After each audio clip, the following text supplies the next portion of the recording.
તાપી જિલ્લામાંથી એક ચોંકાવનારી ઘટના સામે આવી છે। ડોલવણ વિસ્તારમાં જંગલની જમીન સંબંધિત કૌભાંડ બહાર આવતા જ એક પત્રકાર પર ખૂની હુમલો કરવામાં આવ્યો હોવાનો આક્ષેપ છે।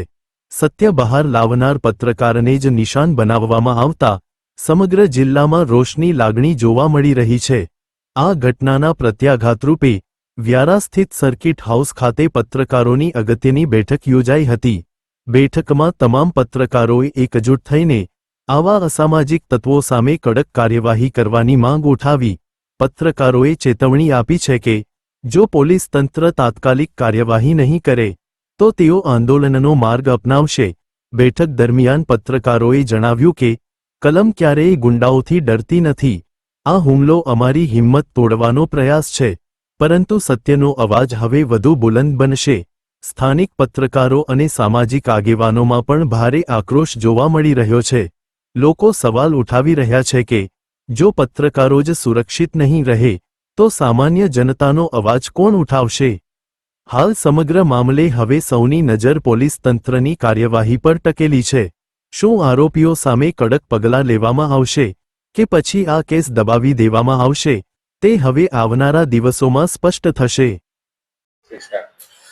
4 તારીખે તાપી જિલ્લાના ડોલવણ તાલુકામાં અને બાજુમાં જ આવેલા ઉનાઈ બે જગ્યાએ કોઈક મેટર ચલાવવાને લઈને પત્રકારોના ઘર સુધી 50 થી 60 જણાનું ટોળું પહોંચી જાય છે અને પછી ક્યાંક પત્રકારને બોલાવીને એને ડરાવવા ધમકાવવામાં આવે છે અને એને જાનથી મારી નાખવાની ધમકી આપવામાં આવે છે। આ કેટલું યોગ્ય? પત્રકાર એ દેશની ચોથી જાગીરી કહેવાય છે, ચોથો સ્તંભ કહેવાય છે લોકશાહીનો।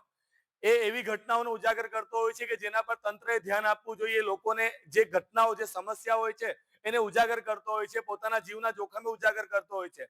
ત્યારે પત્રકારો પર તાપી જિલ્લામાં કે આજુબાજુમાં પણ વધી રહેલા જે હુમલાઓ છે એના વિરોધમાં આજે મોટી સંખ્યામાં પત્રકારો વ્યારા ખાતે એકત્રિત થયા હતા અને સ્પષ્ટ સંદેશો આપ્યો હતો કે પત્રકારો પર આ રીતે તોડાશાહી કરીને જે હુમલાઓ કરવામાં આવી રહ્યા છે, એમના ઘર સુધી પહોંચી જવામાં આવે છે, એ ક્યારે પણ ચલાવી લેવામાં આવશે નહીં। આ અંગે આવનાર દિવસોમાં પત્રકારો જે આવા તત્વો છે, પત્રકારોની લડાઈ કોઈ દિવસ કોઈ તંત્ર સાથે નથી, કોઈ રાજકીય પક્ષ સાથે નથી, પણ કેટલાક એવા તત્વો કે જે પોતાના અંગત સ્વાર્થ ખાતર પાર્ટીને પણ બદનામ કરી રહ્યા છે, કોઈ સંસ્થાને પણ બદનામ કરી રહ્યા છે, એવા લોકો વિરુદ્ધમાં પત્રકારો લખશે અને છેલ્લે સુધી લડશે। એ અંગેનો સંદેશો આપવા માટે મોટી સંખ્યામાં આજે પત્રકારો ભેગા થયા છે। એટલે દરેક વ્યક્તિ જે ખોટું કરે છે સાંભળી લે કે એક તો તમારે ચોરી કરવી છે અને ઉપરથી સીનાચોરી કરવી છે, એ પત્રકારો ક્યારે પણ ચલાવી નહીં લે। એટલે આવનાર દિવસોમાં જો આવી કોઈ પણ ઘટના બની તો એના વિરુદ્ધમાં સખત પ્રતિઘાત આપવામાં આવશે, પ્રત્યાઘાતો આપવામાં આવશે અને આ ઘટનામાં પણ સખતમાં સખત કાર્યવાહી થાય એવી પત્રકારો આજે માંગ કરી રહ્યા છે।